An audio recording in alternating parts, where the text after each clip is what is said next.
এটা তো দেখছেন তারেক রহমানের 31 দফা রাষ্ট্র কাঠামো মেরামতে 31 দফা। হ্যাঁ, তারেক রহমানের মানে বড় কথা হচ্ছে সবার আগে বাংলাদেশ। এই যে বাংলাদেশ, এখানে হিন্দু, মুসলিম, বৌদ্ধ, খ্রিস্টান, উপজাতি, চাকমা, মারমা, মুরং কোনো কিছু থাকবে না।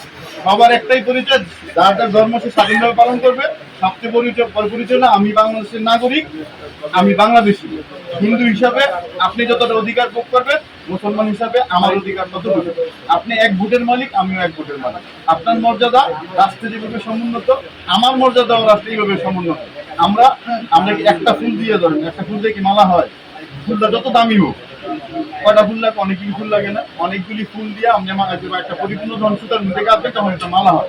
তারেক রহমানের রাজনীতি হচ্ছে এইটা, বাংলাদেশ সকল জনগণ, সকল ধর্মবর্ণের জনগণ একটা মালা। এই মালাটা হচ্ছে বাংলাদেশের জাতীয় দল, বাংলাদেশ জাতীয় বাংলাদেশ।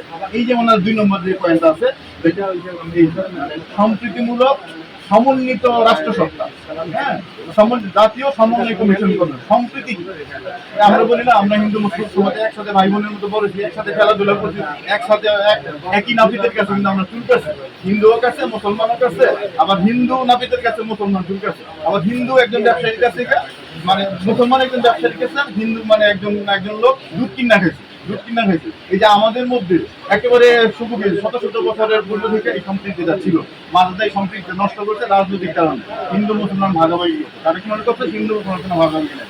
আমরা বাংলাদেশের সবাই হচ্ছে সম্মানিত নাগরিক, নাগরিক কিন্তু পার্থক্য থাকে, সবাই সমান অধিকার ভোগ করে।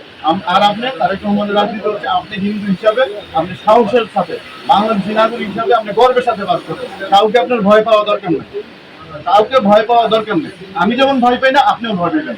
একটু মানে তুই আসলে